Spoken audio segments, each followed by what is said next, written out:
respected Director, Dr. N. Anandavalli, other dignitaries, ladies and gentlemen. A very good morning to all of you.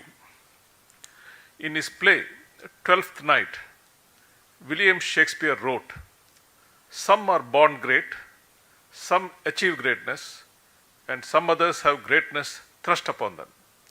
To this, I would add another category.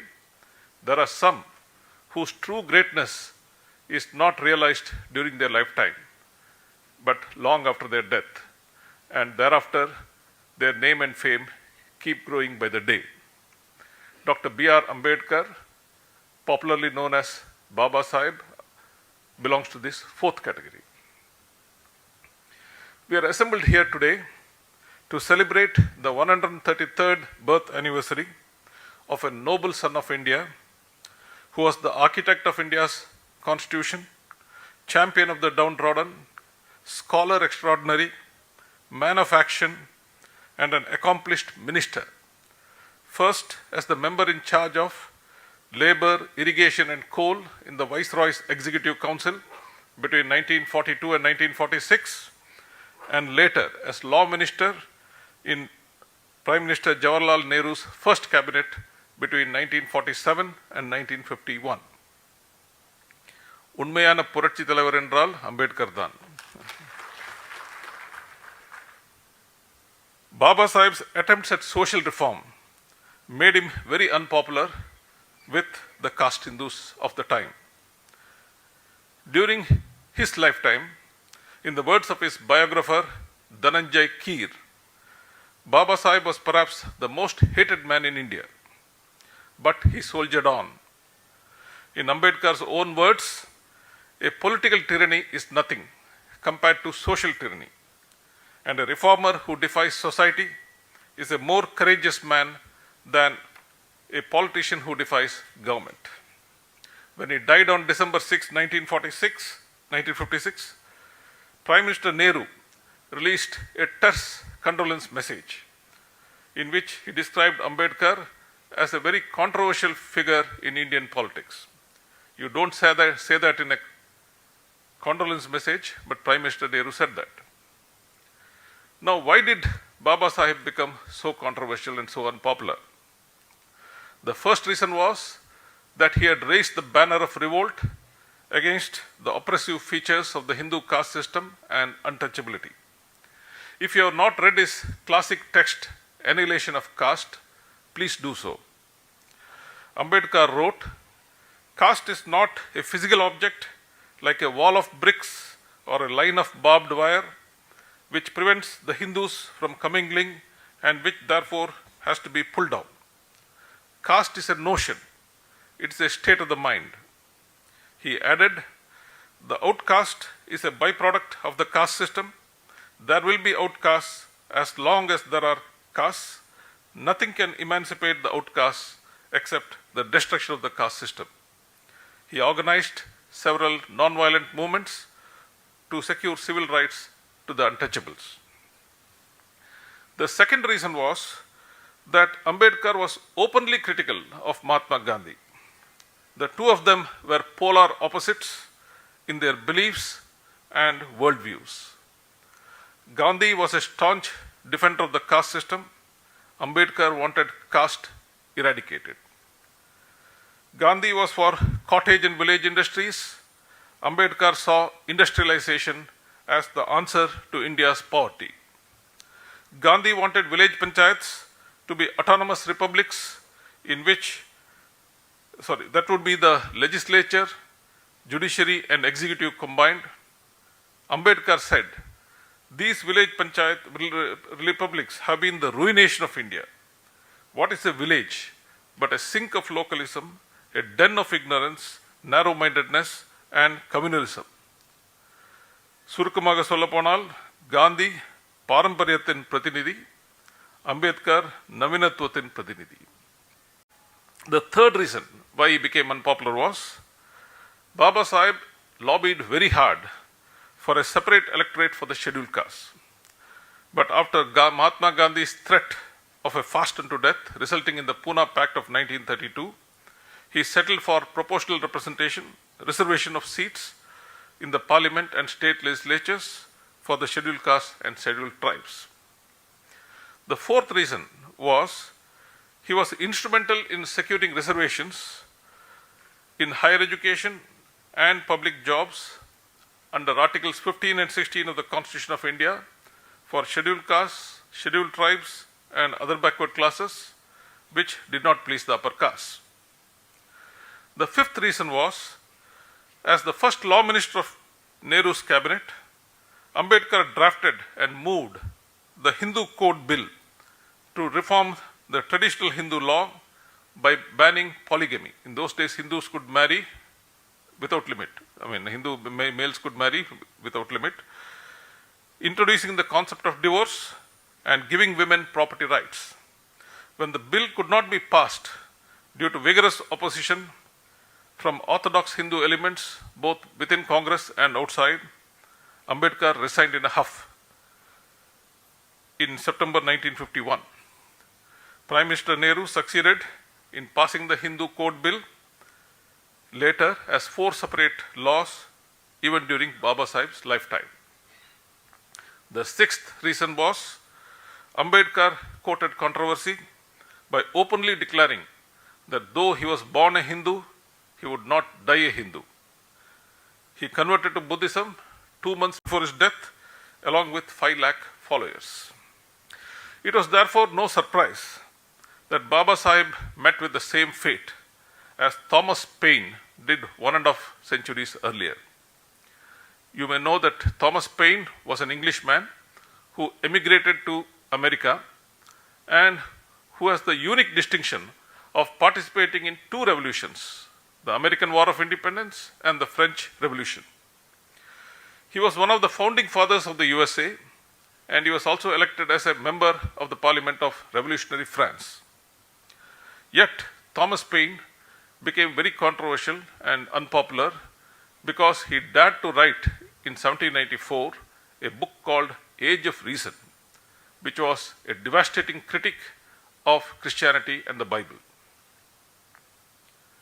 It is said that when he died in 1809, only 6 people attended his funeral. One US newspaper's obituary read, "He lived long, did some good, did more harm." This remained the verdict of history for more than a century after his death. There was a deliberate attempt to erase his name from US history, but then the tide turned, and in 1952, his bust was placed in the US Hall of Fame. Thomas Paine is now regarded as the English Voltaire, a true champion of liberty and defender of the underdogs. Babasaheb Ambedkar's career parallels that of Thomas Paine.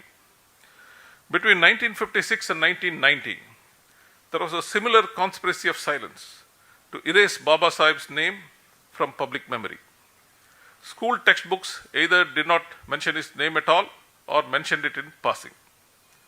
Though he wrote very erudite tracts on economics, political science, sociology, and law, college textbooks on these subjects never discussed his ideas. Do you remember seeing any books by or on Ambedkar in your school or college library when you were a student? I don't. In Richard Attenborough's award-winning movie Gandhi, which was released in 1982, Babasaheb doesn't figure at all, not even in a minor role, even though the film was partly financed by the government of India, and even though no story of Gandhi can be complete without a reference to Ambedkar and vice versa. இது அம்பேத்கருக்கு இழைக்கப்பட்ட மாபெரும் அநீதி அல்லவா? Have you heard of these names? Bhagwan Das, Gobind Ballabh Pant, D.K. Karve, B.C. Roy, Purushottam Das Tandon, and P.V. Kane. These gentlemen did make significant contributions in different fields, but they were not even a patch on Ambedkar. Yet, Bhagwan Das was awarded Bharat Ratna in 1955, G.V. Pant in 1957, D.K. Karve in 1958, B.C. Roy and P.D. Tandon in 1961, and P.V. Kane in 1964. Even Khan Abdul Ghaffar Khan of Pakistan was awarded Bharat Ratna in 1987, and our own MGR in 1988. When did Ambedkar get the Bharat Ratna? In 1990, 34 years after his death, 3 years after the Pakistani, and 2 years after the movie star turned politician. We should be thankful to Prime Minister VP Singh for conferring Bharat Ratna on Babasaheb.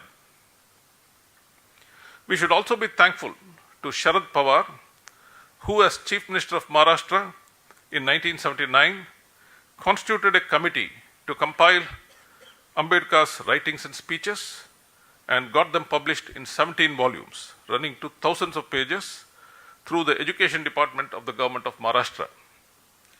Their publication gave a peek into the mind of one of the greatest thinkers India has produced. His pen and his soul always went together. His writings are like a trumpet's blast. They carry conviction even to the dullest and the most prejudiced. In my opinion, as an intellectual, Ambedkar was in the Bradman class. That is, he was way, way above, head and shoulders above his contemporaries in terms of scholarship, the originality of thinking, and the range and erudition of his writings. Our or Oppatra Arivichivi. Let me narrate a personal incident. There is a WhatsApp group of all IAS officers of the 1983 batch to which I belong. On one occasion, I happened to mention in our group that Dr. B.R. Ambedkar was the greatest Indian thinker and writer of the 20th century. One of my batchmates replied, "That's debatable." I said, "Okay, let us debate it." I own 17 volumes of Ambedkar's collected works, and I've read large parts of the first 11 volumes. I asked my batchmate how many works of Ambedkar he had read. He said he had read none. I said, "Come on, how can you make such a comment without reading even a single work of Ambedkar? Isn't this your caste prejudice talking?" அதுக்கப்புறம் அவர் தலைமறைவாயிட்டார். From 1990 onwards, Babasaheb's popularity has been resurgent due to the political consolidation of SCs across the country, the rise of a plethora of SC intellectuals, and an ever-increasing number of books and articles on Babasaheb and his ideas. Even the political parties that were strongly opposed to him during his lifetime are now trying to co-opt him into their fold. Economists of both persuasions, on the right and on the left, are trying to cite his works in support of their respective contentions. In my estimation, even today, Ambedkar's rehabilitation is not wholehearted or complete. He has yet to get the recognition that he deserves. At the same time, forces inimical to social justice have been making insidious attempts to belittle his contributions by making false allegations against him. அவரை பற்றி பொய்யான வதந்திகள் பரப்பப்படுகின்றன. I think these warrant a detailed rebuttal. Insinuation or allegation number 1. Ambedkar was not the architect of India's constitution. He was simply a stenographer who took down what the Constituent Assembly debated. One chap in Chennai actually said this about 8 months ago. He was arrested. I think you all know who he was. This is a preposterous insinuation. The Constitution of India was indeed discussed and approved by a Constituent Assembly consisting of 389 members. But this assembly did not produce the Constitution out of a vacuum. As chairman of the drafting committee, Babasaheb's responsibility was to prepare a background note for each article of the Constitution, to suggest the draft wording of the article, to lead the discussion about the article in the Constituent Assembly, to reply to the points raised by other members about the article, and to redraft the wording of the article in the light of the discussions, and so on. Anybody who has read the Constituent Assembly debates would know how pivotal Ambedkar's contribution was to the drafting of the Constitution. Over 250 members of the Constituent Assembly were lawyers. Jawaharlal Nehru, Sardar Patel, Rajendra Prasad, Rajagopalachari were all lawyers. Why wasn't any of them made the chairman of the drafting committee? Besides Dr. B.R. Ambedkar, the drafting committee consisted of 6 very eminent lawyers: Alladi Krishnaswamy Iyer, N. Gopalsamy Iyengar, K. M. Munshi, Mohammad Sadullah, B. L. Mittar, and D. P. Khaitan. Why wasn't any of them made the chairman of the drafting committee? It is to the eternal credit of Mahatma Gandhi and other Congress leaders that they set aside their personal differences with Babasaheb Ambedkar, realized that he was the best man suited for this job, and made him the chairman of the drafting committee.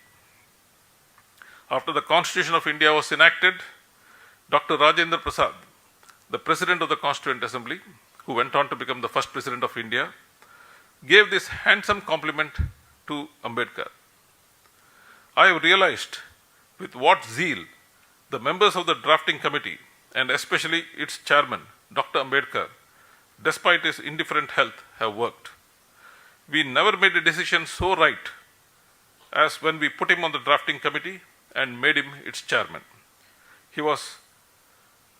He has not only justified his selection, but has added luster to the work which he has done. I repeat what Dr. Rajendra Prasad said. We never made a decision so right as when we put him on the drafting committee and made him its chairman. He has not only justified his selection, but has added luster to the work which he has done. The final encomium, if one were needed, came from New York's Columbia University. In 1952, it conferred on him an honorary degree of the Doctor of Laws for his contribution to the drafting of the Constitution of India. Insinuation number 2. Ambedkar was only a Dalit leader. This is unfair to his legacy and amounts to stigmatizing him.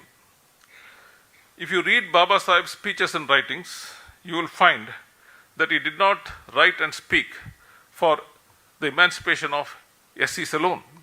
He also wrote and worked for the emancipation of labor, women, OBCs, and minorities. அவர் அனைத்து ஒடுக்கப்பட்ட வர்க்கங்களின் விடுதலைக்காக பாடுபட்டவர். He was instrumental in the inclusion of many provisions in the Constitution to protect the interests of these sections.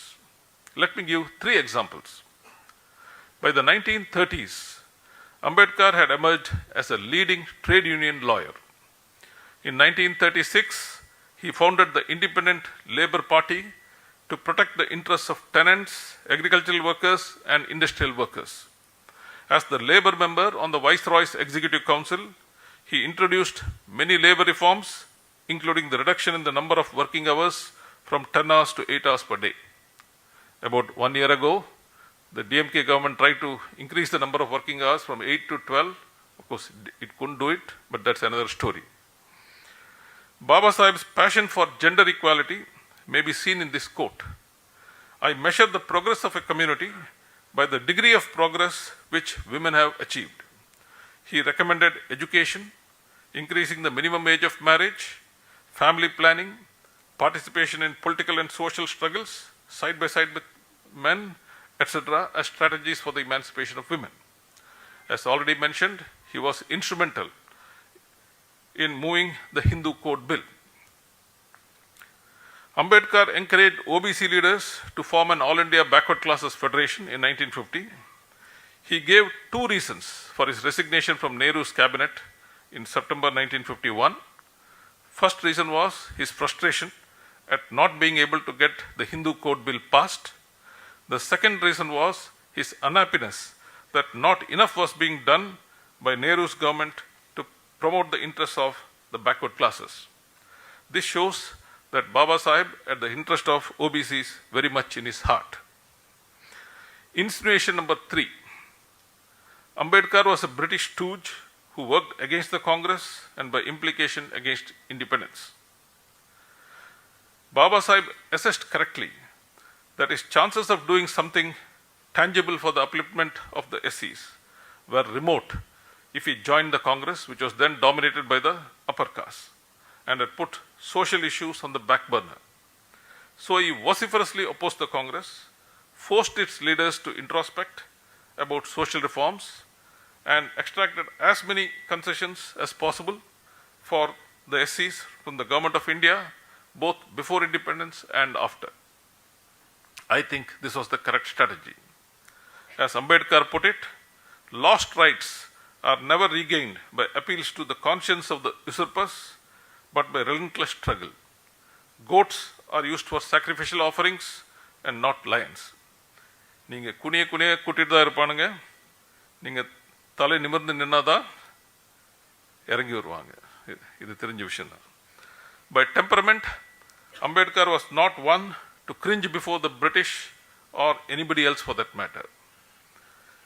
As the tallest SC leader of his time and a man with impressive credentials, PhD in economics from Columbia University, another PhD in economics from London School of Economics, and a barrister at law from Grace in London, Ambedkar was always an automatic choice. His resignation from Nehru's cabinet in 1951 shows that he didn't care for office. Ambedkar is criticized for attending the first roundtable conference in 1930, which was boycotted by the Congress, and for continuing as a member in the Viceroy's Executive Council, 1942 to 46, even after Mahatma Gandhi's Quit India call in 1942. But then Gandhi and he were never on the same page. And political leaders of the Hindu Mahasabha and Muslim League had also attended the first roundtable conference in 1930 and had also continued as ministers in the central and state province governments even after Mahatma Gandhi's Quit India call. So why only single out Ambedkar? Where Ambedkar differed strongly from the Congress was in his firm belief that political freedom meant nothing without social freedom. It would merely substitute the tyranny of the British with the tyranny of the caste Hindus. He knew the lessons of history. Even though the USA became formally independent in 1776, it took another 87 years ago, 87 years, 7 years, for the blacks to be emancipated from slavery. And that was mostly on paper. White racism, racial segregation and lynchings continued unabated for another 100 years until Martin Luther King's movement of the 1960s. Even today, after nearly 250 years of US independence, it cannot be said that blacks are on par with whites. Babasaheb knew that the situation of the SCs in India was even more precarious than that of the blacks in USA because of 2000 years of history of stigmatization and institutionalized discrimination. And his fears have been proved right. According to the National Crime Records Bureau, NCRB, a crime is committed against a Dalit by a non-Dalit every 16 minutes. Every 16 minutes. 4 SC women are raped by non-SCs every day. 13 SCs are murdered and 6 SCs are kidnapped every week. Apart from this, there are the social boycotts, the stripping and parading naked, the restriction of access to drinking water, the seizing of land, and other kinds of atrocities. Please note that only about 1 in 10 atrocities against SCs actually gets reported. And the conviction rates for crimes against SCs are abysmally low. I would like to narrate my personal experience in the IAS with regard to the oppression of the scheduled castes, especially in the villages. In 1996, the SC president of the Melvalavu village panchayat in Madurai district, 2 SC ward members and 3 other SCs were brutally hacked to death in a running bus by caste Hindus because they had dared to contest in the panchayat elections despite being asked not to. I remember going to that village to pay respect to the graves of the 6 slain men in 1996. Interestingly, Dr. B.R. Ambedkar had described his visit to Melur in 1931 in one of his books, and he observed that the area was notorious for atrocities against SCs. You must have heard of these 4 notorious village panchayats called Papapatti, Kiripatti, Natarmangalam and Kotakache. Between 1996 and 2006, elections could not be conducted for 3 village panchayats, Papapatti, Kiripatti and Natarmangalam in Madurai district, because the caste Hindus refused to accept the reservation of the post of president for SCs. They boycotted the panchayat elections and threatened the SCs not to file nominations. A similar thing happened between 2001 and 2006 in the Kotakache Endal village panchayat in Virudhunagar district. Since caste Hindus owned the lands and the SCs were largely landless agricultural laborers, they meekly gave in. Even when on a few occasions a SC candidate filed his nomination, he was compelled to withdraw or resign immediately after he was elected unopposed. This charade went on for many years. In 2004, the then Chief Minister, Ms. J. Jayalalitha, sent a team of 4 ministers headed by O. Panneerselvam to persuade the caste Hindus, but they wouldn't budge. 17 attempts to conduct the panchayat elections in these 4 village panchayats failed. In 2006, Kalaignar Karunanidhi became Chief Minister. I was posted as the Secretary, Rural Development and Panchayat Raj Department. We took it upon as a challenge that we will conduct the elections to these 4 village panchayats. Together with the district collectors of Madurai and Virudhunagar, and through a combination of carrot and stick methods, we finally succeeded in the 18th attempt, and the elections to these 4 village panchayats were conducted successfully. I don't know if you have heard of this saying, it's a slightly vulgar saying, by a chap called Charles Colton, who was an advisor to President Richard Nixon of the US. Colton famously said, if you catch them by their balls, their hearts and minds will follow. That is the tactic we adopted. We found out who are the ringleaders in these 4 village panchayats, what their weaknesses were, and then we arm twisted them and made sure that they didn't create any trouble this time's elections. Just to give one example, we found that the wives of 2 of the troublemakers were assistant engineers in TWAD board. So we called the fellows and said, Marubadi tolla panniyana, unnoda pondati Kanyakumari poirum, unnoda pondati Ootik poirum. Then all I wouldn't solte, avanunga appadi odikitaanga. So idhe mari systematically we neutralized all these fellows and finally conducted the elections successfully. But we were still worried that the caste Hindus may humiliate the SC presidents and make them resign, because this had happened in the past. I mean, the president was made to resign after 1 day, after 5 days, and things like that. So I organized a function in Chennai at which the president, the vice president, and ward members of these 4 village panchayats were felicitated by the chief minister. We thought that the caste Hindus would not compel the SC presidents to resign after being felicitated by the chief minister himself. But even then, we were a little worried that in the pasanga urutigiriti avangala resign panna vechiruvaananga solli. So I also passed an order that directing the local BDO and the local Tahsildar to attend the meetings of these 4 village panchayats as observers for the first 6 months. I knew that the caste Hindus would not dare to humiliate the SC presidents in their presence. The problem was finally solved. Now, apart from this, there were several complaints of SC presidents and ward members in other districts being made to sit on the floor or asked to wait outside the meeting hall and come in and sign the minutes after the panchayat meeting is over.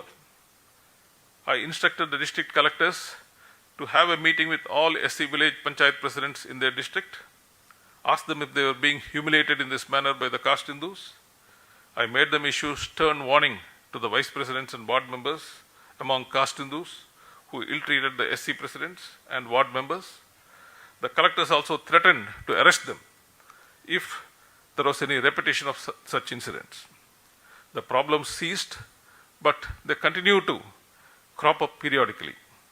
As recently as October 2020, a SC woman village panchayat president in Kadalur district was made to sit on the floor during the panchayat meeting while the vice president and ward members sat on chairs.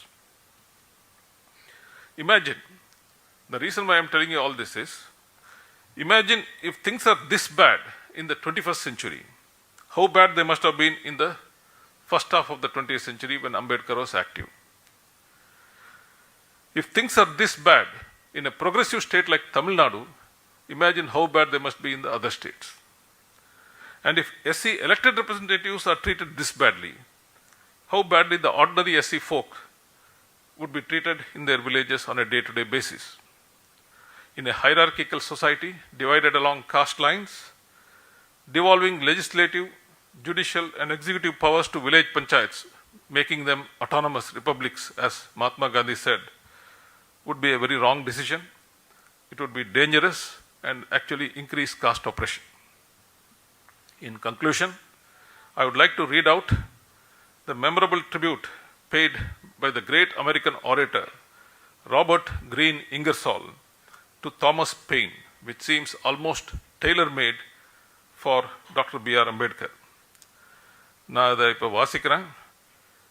நீங்கள் இதை அம்பேத்கருக்கு நான் செய்யும் அஞ்சலியாக எடுத்துக்கலாம். Ingersoll said, he belonged to the lower classes. He was born in a country where real liberty was unknown, where people hugged their chains, where the privileges of class were guarded with infinite jealousy, and the rights of the individual tramped beneath the feet of priests and nobles, where to advocate justice was treason. He saw oppression on every hand, injustice everywhere, hypocrisy at the altar, venality on the bench, tyranny on the throne, and with a splendid courage, he espoused the cause of the weak against the strong, of the enslaved many against the titled few. I cannot think of a better tribute to India's Thomas Paine, Dr. Ambedkar. I would like to thank the director, Dr. N. Anandavalli, for extending me this invitation to deliver the Ambedkar Jayanti speech, and I thank all of you for your patient listening. Thank you.